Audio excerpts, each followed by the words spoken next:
오늘은 요한복음 20장 1절에서 18절 말씀으로 예수께서 마리아 하시거늘 이란 제목으로 함께 말씀을 나누고자 합니다. 안식 후 첫날 일찍입니다. 아직 어두울 때였지만 막달라 마리아가 예수님이 묻힌 무덤을 찾아옵니다. 근데 이제 와서 보니 무덤의 입구가 열려져 있는 것을 발견하지요. 그래서 이제 얼른 뒤돌아가서 베드로와 요한에게 달려가서 이 사실을 전합니다. 누가 주님을 무덤에서 가져갔나 봅니다. 주님을 어디다 두었는지 우리가 알지 못합니다. 여기서 문제 우리가 알지 못한다라고 표현합니다. 그러니까 이제 막달라 마리아 혼자만이 아니라는 것들을 여기서 생각해 볼 수가 있겠고요. 이 소식을 듣고 베드로와 요한이 무덤을 향하여 달려갑니다. 둘이 같이 뛰었지만은 아마 요한이 더 젊었던 모양이에요. 무덤에 도착한 건 요한이 먼저 도착했습니다. 이제 들어가지는 못하고 요한이 무덤 밖에서 고개만 이렇게 들여놓고 이제 바라보니 예수님의 시신은 보이지 않고 그리고 세마포만 예수님을 쌌던 세마포만 보였습니다. 그리고 이제 조금 늦게 베드로가 도착했습니다. 이제 베드로가 도착해서 이제 대책 없이 그냥 베드로는 밀고 들어갔지요. 그러면서 보니 세마포만 놓여 있고 얼굴에 쌌던 수건은 다른 곳에 놓여져 있었습니다. 그제서야 이제 요한도 따라 무덤 속으로 들어왔습니다. 그리고 이제 두 눈으로 예수님의 시신이 없어진 것들을 확인하게 됩니다. 성경은 그때까지도 제자들이 예수님께서 죽은 자 가운데서 다시 살아나야 하리라 하셨던 그 말씀을 알지 못했다라는 이야기입니다. 예수님이 여러 번 말씀하셨는데 사람은요 듣고 싶은 것만 들어요. 예수님이 하셨던 그 얘기를 다 기억하지 못하고 귀담아 듣지 못했습니다. 그리고 나서 이제 제자들의 행동은 사실 이해하기는 쉽지 않습니다. 좀 예수님이 어디로 갔을까 찾아봤으면 하는 생각인데도요. 그들은 아직까지 두려움이 더 컸던 것 같습니다. 그래서 상당히 당황스러운 상황이었지만 자신들도 이렇게 막 돌아다닐 수 있는 나댈 수 있는 상황이 아니었기 때문에 얼른 그 자리를 피하고 집으로 돌아갔습니다. 마리아는 그렇지만 이 무덤을 떠날 수가 없었어요. 예수님의 그 시신이 어디로 갔는지 모르는 상황 속에서 집으로 돌아갈 수는 없었습니다. 그러니까 울면서 주변을 돌아보는 거죠. 아무 인적이 없는 거예요. 그러다가 무덤 속을 들여다봅니다. 그랬더니 조금 전에 베드로와 요한이 보지 못했던 흰옷 입은 천사가 그 무덤 예수님이 누워 계시던 그 머리편과 발편에 각각 앉아 있습니다. 이쯤 되면 놀랄 만도 한데 마리아는 그 광경을 보고도 그냥 울기만 하고 있는 거예요. 그 천사가 먼저 말을 겁니다. 여인이여 어찌하여 우느냐. 그러니까 이 마리아의 머릿속에는 온통 한 가지 생각이에요. 우리 주님이 도대체 어디로 갔을까? 어디로 누가 옮겼는가? 그래서 사람들이 주님을 어디로 옮겼는데 어디에 두었는지 내가 알지 못합니다. 그러면서 울고 있는 거예요. 그때 이제 그 대답을 하면서 뒤도 돌아다 봤습니다. 그때 예수님이 뒤에 서 계셨어요. 근데 예수님을 알아보지 못합니다. 왜 못 알아봤을까? 이제 몇 가지 이야기가 있습니다. 하나는 너무 울다가 보니까 눈물이 앞을 가려서 예수님의 모습을 제대로 보지 못했다. 이런 이야기도 있고 또 하나의 얘기는 아마 부활하신 예수님의 얼굴의 모습이 조금은 달라진 것 같다라는 이야기를 하지요. 마치 그것은 엠마오로 내려가는 제자들에게 예수님이 다가왔을 때 그 제자들이 예수님을 알아보지 못했습니다. 예수님을 알아보지 못한 거예요. 예수님이 성경의 이야기를 들려주는데도 오히려 이제 이들이 예수님을 구박하지요. 당신이 예루살렘에 있었으면서도 요새 일어난 일 모르냐 말이야. 그러면서 오히려 타박하는 그런 모습들을 봅니다. 아마 이제 이 예수님의 모습이, 부활하신 예수님의 모습이 달라졌기 때문에 얼른 알아보지 못했을 수도 있다. 이제 그런 이야기죠. 또 하나는 이제 마리아의 그 고정관념, 예수님은 돌아가셨다. 이제 그게 팩트이니까. 그러니까 이제 예수님이 다시 사셨다라고는 전혀 생각하지 못했던 거죠. 그러니까 예수님이 죽은 사실만 알지, 이분이 살아서 내 곁에 서 있다라는 것을 알아차리지 못했습니다. 이번엔 예수님이 질문해요. 여자여, 어찌하여 우느냐? 누굴 찾느냐? 그러니까 마리아는 예수님을 바라보면서 이 사람은 누구지? 동산지기인가? 이런 생각을 하는 거예요. 그러면서 부탁합니다. 혹시 당신이 어디다 옮겼다면 좀 내게 알려달라. 그럼 내가 예수님을 모시고 가겠다라는 이야기를 합니다. 그때 예수님이 마리아야고 그의 이름을 불러줍니다. 그 순간 이제 이 마리아의 눈이 떠지는 거예요. 그러면서 예수님을 알아보는 거죠. 예수님의 그러한 부활하신 예수님을 처음으로 만난 그런 놀라우면서도 역사적인 순간이었습니다. 근데 참 이상해요. 왜 이상하냐면 베드로하고 요한도 이 무덤으로 달려왔거든요. 그리고 무덤 속에 다 들어가서 봤어요. 마리아가 처음에 이제 이 무덤에 왔을 때에 얼마나 가까이 왔는지 모르지만 무덤에 그 돌문이 옮겨진 걸 봤잖아요. 그래서 이제 제자들이 숨어 있는 곳에 가서 알려줬습니다. 그래서 이제 베드로가 달려와서 제일 먼저 안에 들어갔지요. 요한도 들어가서 예수님의 시신을 감쌌던 세마포와 그 얼굴을 가렸던 수건만 발견했지 집으로 돌아갔단 말이에요. 왜 예수님을 보지 못했을까? 또 천사를 보지 못했을까? 이런 생각이 드는 거예요. 부활하신 예수님은 베드로와 요한이 달려왔을 때 그들에게 보여주었더라면 더 좋았을 텐데 왜 베드로와 요한이 돌아가고 난 다음에 마리아에게 나타나셨을까? 마리아가 누굽니까? 마리아는 당시 로마 시대 여인들은 증인의 자격이 없었어요. 당시 로마 시대에 심하게 말하면 여인은 말할 줄 아는 동물이었습니다. 그러니까 사람 숫자에도 들어가지 않았어요. 그냥 동물이나 다름없는데 말할 줄 안다. 이런 정도. 그러니까는 증인으로서는 전혀 자격이 없는 이에요. 우리는 이 막달라 마리아에 대해서 좀 압니다. 어떻게 아냐면은 첫째, 이 여인은 굉장히 부정한 여인이에요. 동네 사람들이 다 아는 부정한 여인이에요. 가까이 하기 어려운 그런 여인이에요. 또 두 번째로 이 여인은 귀신 들렸던 여인이에요. 7 귀신이 들렸습니다. 그래서 그에 대한 이야기는 정말 많은 이야기가 있다. 화제의 인물이지요. 이 여인이 예수님에게로 다가와서 그 머리에다 향유를 깨었습니다. 향유가 들은 옥합을 깼죠. 그랬을 때에 사람들은 그 모습을 보면서 그 방 안에 그 여인이 깬 그 향유로 인하여서 향기가 가득했지만 사람들은 미간을 찌푸립니다. 그 여인이 하는 일을 칭찬하는 사람도 없습니다. 오히려 예수님을 비난합니다. 예수님이 선지자라면 저희 여인이 저런 행동을 하도록 두어서는 안 된다.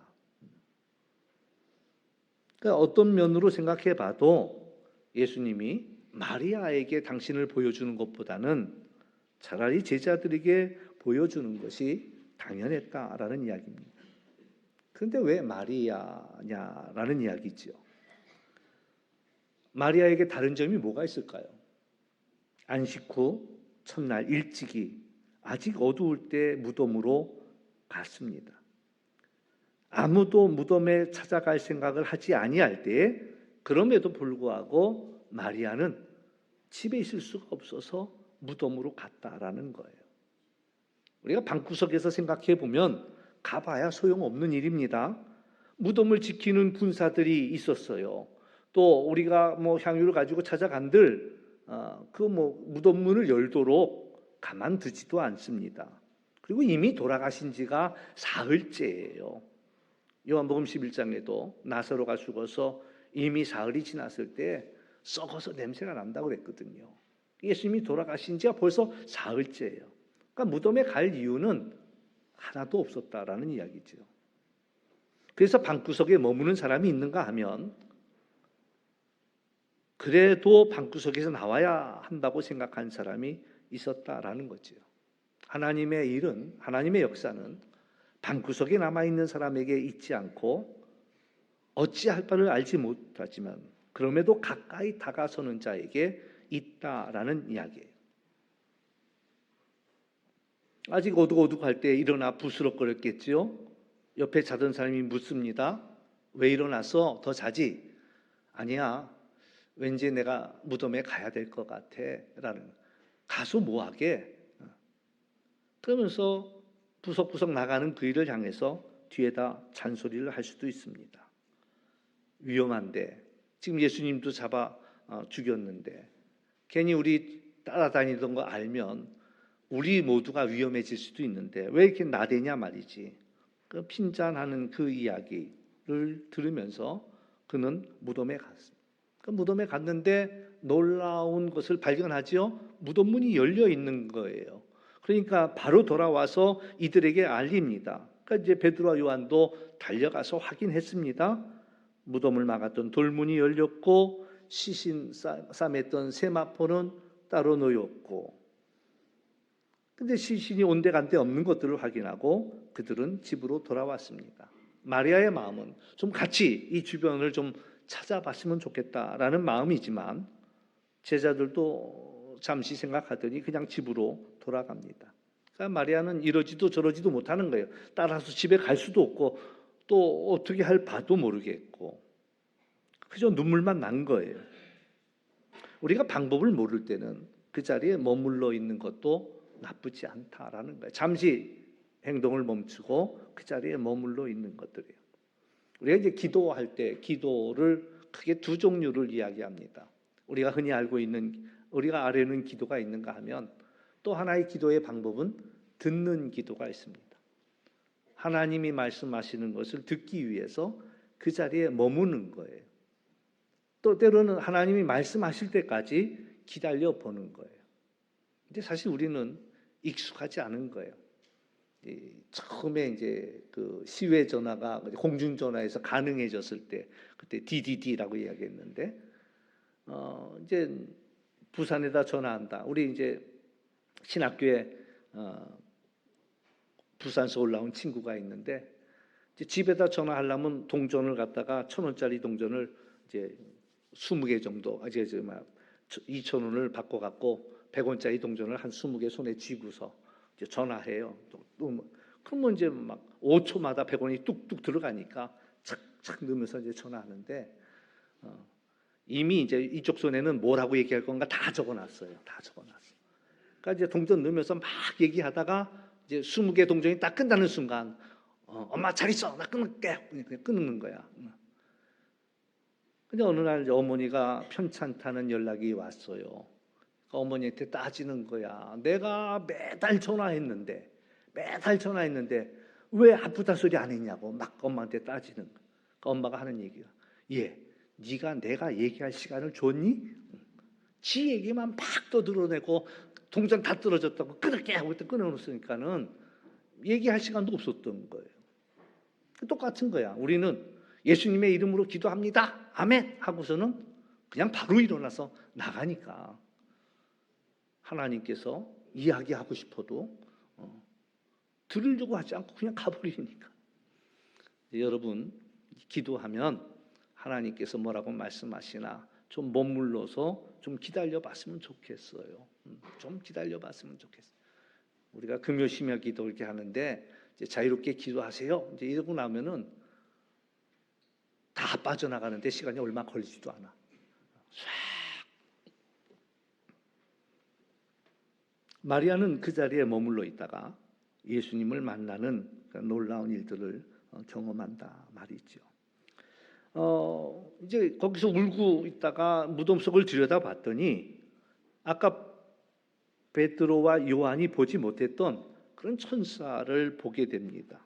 근데 물론 마리아는 천사인 줄도 몰랐어요. 온통 그의 머릿속에는 예수님이 어디로 갔을까? 우리 주님이 누가 어디로 치웠지? 이 생각만 하니까 천사를 보고도 알아보지 못했습니다. 누가 옮겼지? 그것만 안타까워하는 거예요. 예수님은 애통에 울고 있는 이 마리아 뒤에 서 있었다라는 거예요. 예수님은 누구시냐? 임마누엘, 우리와 함께 하시기 위해서 오신 분이 예수님이신 거예요. 세상 끝날까지 내가 너와 함께 하리라 말씀하셨거든요. 우리가 예수님을 알아차리든 알아차리지 못하든 예수님은 우리와 늘 함께 하신다라는 사실을 기억하시길 주의 이름으로 축원합니다. 마리아는 당연히 예수님이 살아나셨다고 상상도 못했습니다. 다만 예수님 누가 치웠을까 그것만 생각하면서 눈물을 뚝뚝 흘리는 거예요. 그런데 예수님이 마리아야 라는 이름을 불러주시는 거예요. 그 순간 이 마리아의 눈이 떠졌습니다. 그리고 나서 예수님을 알아볼 수 있게 되었다라는 거예요. 참 시인은 대단한 언어의 마술사다 이런 생각이 들어요. 우리가 잘 아는 시 가운데 김준수의 꽃이라는 시가 있습니다. 개인적으로 제가 좋아하는 시인데요. 제가 한번 읽어드리겠습니다. 내가 그의 이름을 불러주기 전에는 그는 다만 하나의 몸짓에 지나지 않았다. 내가 그의 이름을 불러주었을 때 그는 나에게로 와서 꽃이 되었다. 내가 그의 이름을 불러준 것처럼 나의 이 빛깔과 향기에 알맞는 누가 나의 이름을 불러다오. 그에게로 가서 나도 그의 꽃이 되고 싶다. 우리들은 모두 무엇이 되고 싶다. 너는 나에게, 나는 너에게 잊혀지지 않는 하나의 눈짓이 되고 싶다. 이름을 불러주기 전에는 그냥 하나의 몸짓이었다는 거예요. 그러나 그의 이름을 불러주었을 때 그는 나에게로 와서 꽃이 되어 주었다라는 이야기를 하고 있습니다. 세상에 많은 사람들이 있지요. 그러나 우리가 그의 이름을 불러줄 때 그는 내게 다가와서 나의 꽃이 되었다라는 이야기지요. 우리가 잘 아는 이 부활의 이야기 가운데 엠마오로 내려가던 제자들이요, 그들은 예수님의 부활 소식을 알았습니다. 여인들이 무덤에 갔다가 예수님의 시체는 보지 못하고 천사들을 만났다라는 얘기도 이들은 알고 있어요. 제자들이 달려가서 무덤에 가서 예수님의 시신이 없어진 걸 확인했다라는 이야기도 그들은 알고 있었습니다. 근데 그들의 발걸음은 여전히 엠마오로 가고 있더라라는 얘기예요.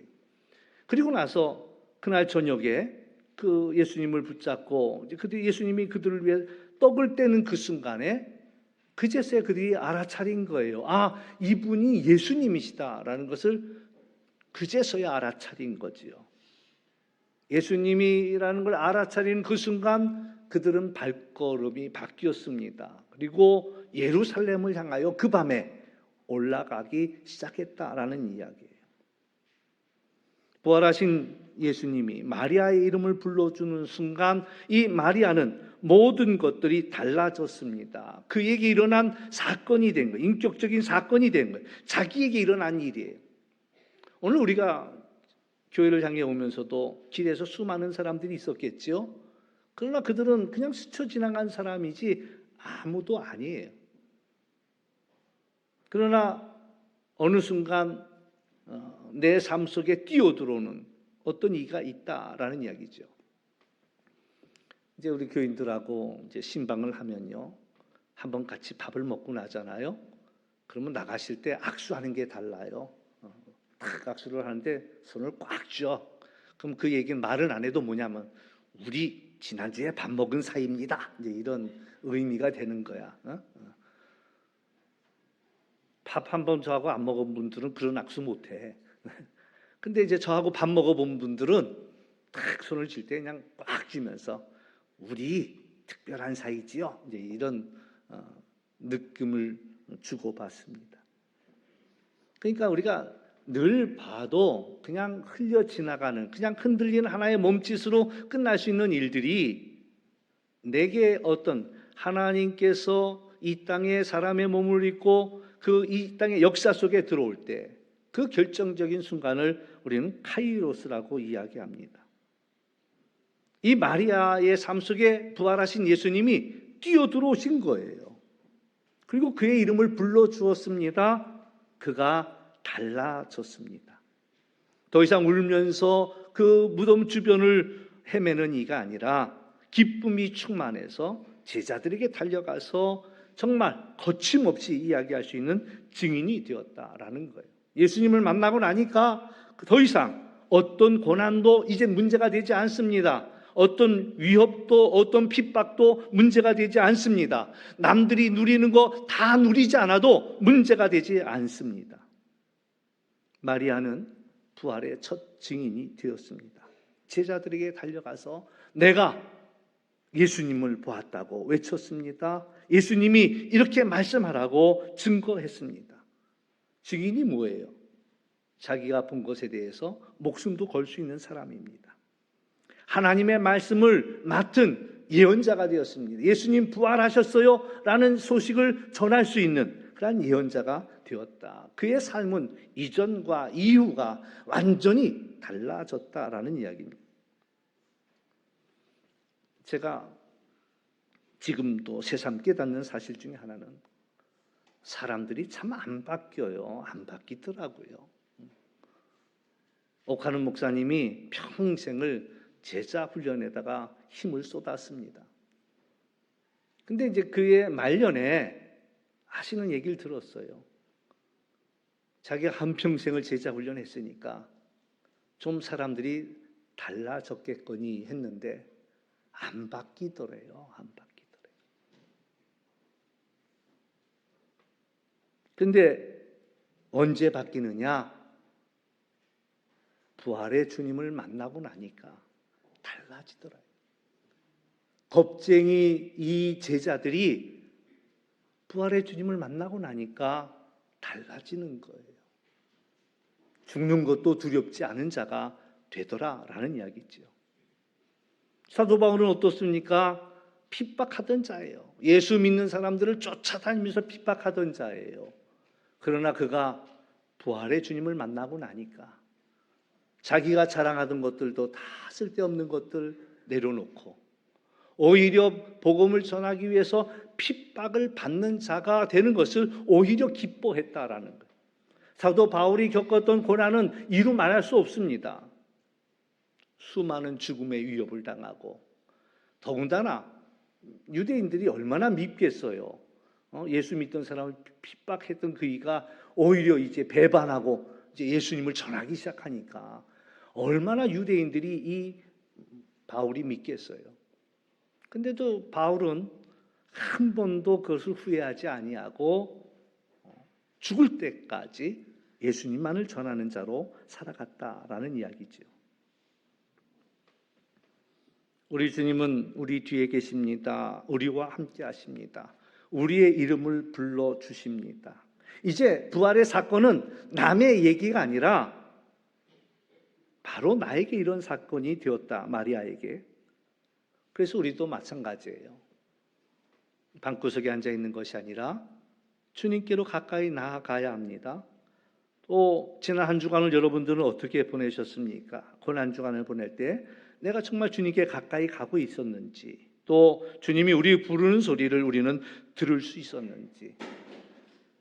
이 마리아는 울면서도 그 자리를 떠나지 않았어요. 쉽지 않았습니다. 베드로도 요한도 그 자리를 떠났습니다. 그러나 이 마리아는 울면서 그 자리에 머물러 있다가 부활의 주님을 만났습니다. 오늘 주님이 우리를 부르는 이야기, 그 소리는 막연한 소리가 아닙니다. 내 이름을 부르는 주님의 목소리를 우리는 들을 수 있어야 한다. 오늘 이 이야기는 남이 들어야 할 이야기가 아니라 오늘 나를 부르시고 나를 찾으시는 부활하신 예수님의 이름을, 그 목소리를 우리는 들을 수 있어야 한다라는 얘기예요. 지금 나를 부르시는 거예요. 나를 찾아오신 거예요. 부활은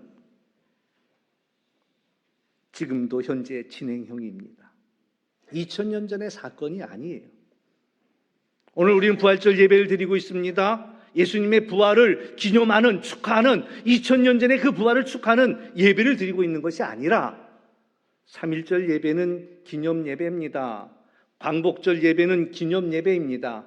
창립 기념주일 예배는 기념 예배입니다. 그러나 이 부활절 예배는 오늘 내게 일어나고 있는 현재의 사건이다. 오늘 나를 찾으시고 나를 부르시는, 나의 변화된 삶을 위하여서 우리를 부르고 계시는 현재의 사건이라는 이야기예요. 주님의 부활을 어떻게 증거할 수 있습니까? 어떤 증거들이 있습니까? 만 가지 증거가 필요가 없습니다.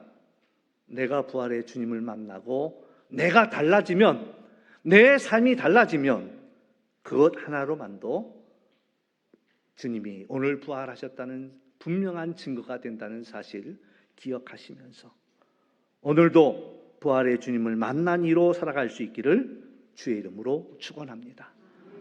기도하겠습니다. 참 좋으신 아버지 하나님, 감사합니다.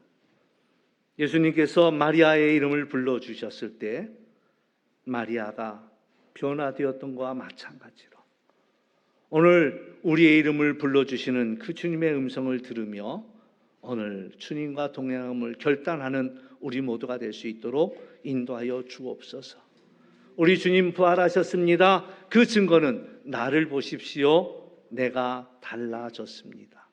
고백할 수 있는 우리가 되게 하여 주옵시고 오늘도 얼마든지 우리 가운데 역사하시는 그 부활의 주님을 증거하는 우리 모두가 되게 하여 주옵소서. 감사하며 예수님의 이름으로 기도하옵나이다. 아멘.